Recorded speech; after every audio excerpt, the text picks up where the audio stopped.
Philippe Cyr de l'école Louis-J. Robichaud. Aujourd'hui, j'aimerais vous parler sur la vitesse de réaction, c'est-à-dire les facteurs qui influencent la vitesse de réaction. Premièrement, nous avons des réactions qui sont très lentes, exemple la combustion du fer, la rouille. Nous avons aussi des réactions qui sont beaucoup plus rapides, exemple la combustion de l'hydrogène. L'hydrogène en présence d'oxygène nous donne de l'eau. Et nous avons les réactions qui sont moins rapides, exemple la combustion du soufre. Alors ici, nous allons commencer avec les 7 facteurs qui influencent la vitesse de réaction. Alors le premier facteur qui influence la vitesse de réaction, nous avons la concentration. Alors si vous avez plus de molécules, donc vous allez avoir la meilleure chance de collision effective, donc la réaction devra aller plus rapidement. Alors en regardant le graphique ici, vous avez le temps versus la concentration.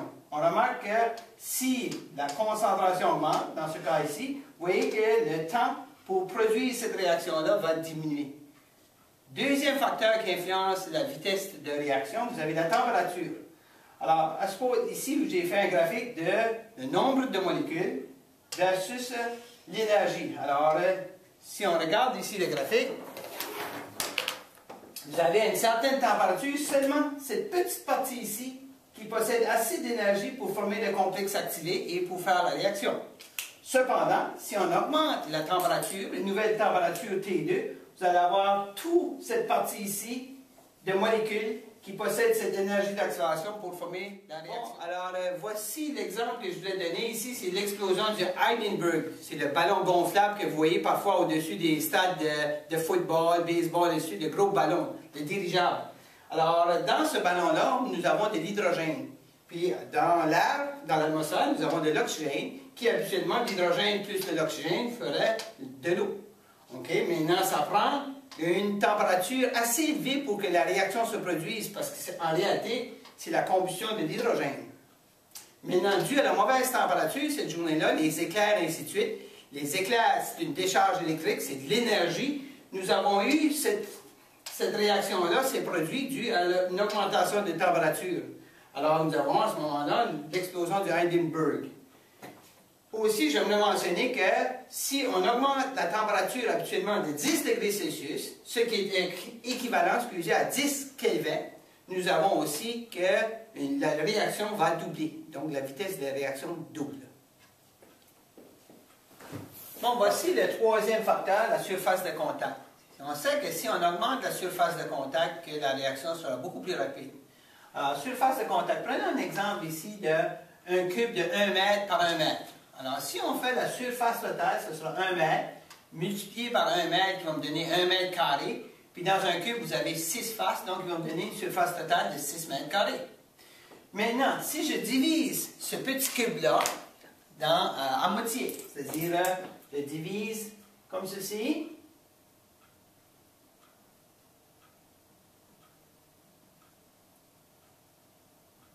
En d'autres mots, je divise à 0,5 mètres. 0,5 mètres. Donc, 0,5 multiplié par 0,5 va me donner 0,25 mètres carrés. Puis d'un cube en or, j'ai 6 faces qui vont me donner 1,50 mètres carrés. Maintenant, si vous remarquez, lorsque nous allons diviser notre cube, nous allons avoir maintenant 8 cubes. C'est-à-dire 2, vous voyez, 2 comme ceci, 2 comme ça et 2 comme ça. 2 fois 2 fois 2 qui me donne 8 cubes. Alors, 1,50 mètres carrés multiplié par 8 cubes va me donner 12 mètres carrés. Alors, vous voyez que la surface, 6 mètres carrés, maintenant la surface est de 12 mètres carrés. Alors, vous allez avoir une meilleure chance de collision effective, donc la réaction sera plus rapide. Un exemple que vous pouvez passer, c'est lorsque vous allez à un camp, puis vous voulez brûler du bois. Vous n'allez pas commencer avec une bûche, vous allez commencer avec des petits morceaux de bois pour augmenter la surface de contact, avoir une meilleure chance de collision effective, donc la réaction sera plus rapide. Les exemples de ceci, c'est placer du sucre dans le café. Si je brasse le sucre dans le café, vous allez avoir une meilleure surface de contact, le sucre va se dissoudre beaucoup plus rapidement. Ou encore, si vous avez un cube de sucre versus des grains, vous savez aussi bien que le grain va se disperser, va se dissoudre beaucoup plus rapidement que le cube. Un quatrième effet un facteur qui influence la vitesse de réaction, c'est l'effet des catalyseurs. Maintenant, un catalyseur, c'est un agent intermédiaire qui favorise la formation du complexe activé en abaissant l'énergie d'activation. Un catalyseur va se trouver dans les réactifs mais va se trouver aussi dans le produit final, c'est-à-dire qu'il ne fait pas partie du produit final. Alors, je vous donne un exemple. Supposez que je veux faire la réaction de l'oxygène plus de l'hydrogène. Vous allez avoir habituellement un complexe activé de formé, H2O2, que je vais faire réagir avec d'autres hydrogènes pour arriver à un deuxième complexe activé, H4O2, pour éventuellement avoir la formation de mon produit recherché, la formation de l'eau. Okay? Maintenant, si j'ajoute un catalyseur, exemple de la platine, alors la platine réagit beaucoup plus facilement avec l'oxygène que l'hydrogène agit avec l'oxygène. Donc à ce moment-là, vous allez avoir l'énergie d'activation va diminuer. Je vous montre tout à l'heure avec le graphique.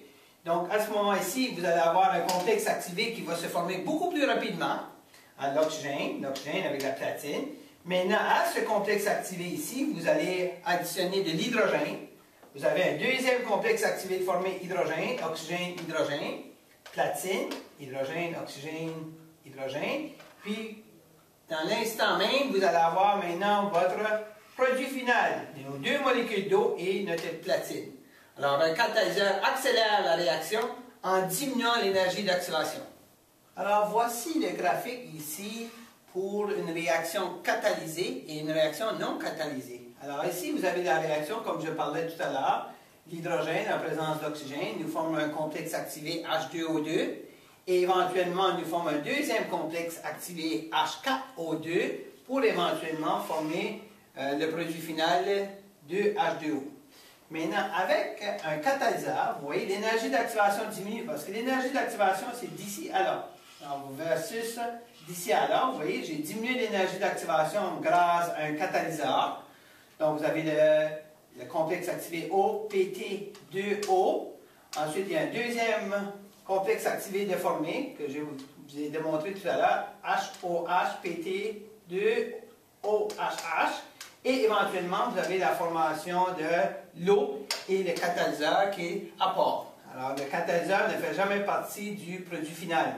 Alors, comme vous remarquez, l'énergie d'activation diminue, alors la réaction sera plus rapide. Maintenant, le cinquième facteur, c'est l'effet des inhibiteurs. Inhibiteur fait le contraire de les catalyseurs. Lui, tout simplement, il diminue la vitesse de réaction. Un exemple de ceci, c'est on place sur nos autos de l'huile pour empêcher la rouille. On place l'huile sur le fer. Donc, le fer ne réussit pas à entrer en contact avec l'oxygène dû à la présence d'huile. Donc, à ce moment-là, on empêche la rouille de se former. Maintenant aussi, nous avons les préservateurs. Les préservateurs, ce sont, par exemple, des substances qu'on place sur certains produits pour empêcher les bactéries de se développer et à ce moment-là, ralentir aussi la vitesse de réaction. Alors, un sixième facteur, c'est l'effet de la lumière. La lumière, c'est de l'énergie, donc si vous avez une augmentation d'énergie, la réaction sera plus rapide. L'exemple que je vous donne ici, c'est que le CO2 en présence de l'eau, donc ceci c'est la photosynthèse, donc nous forme le glucose, le C6H12O6 plus de l'oxygène, il libère de l'oxygène. Maintenant, nous savons tous qu'à la lumière, cette réaction sera beaucoup plus rapide. Alors voilà un autre facteur qui influence la vitesse de la réaction. Le dernier facteur, c'est la nature des réactifs. Nous savons que si les réactifs sont des ions, la réaction sera très rapide parce que vous n'avez pas de liaison brisée. En plus, les réactions de précipitation, où nous avons en présence des ions, vous allez avoir une réaction très rapide. Une réaction maintenant d'oxydoréduction, où vous avez des ions qui changent de charge. Alors, ce sont des réactions très lentes. Et le dernier, dépendamment des types de liaisons, de leur état physique, ça a un effet aussi sur la vitesse de réaction. Alors voilà les 7 facteurs qui influencent les vitesses de réaction.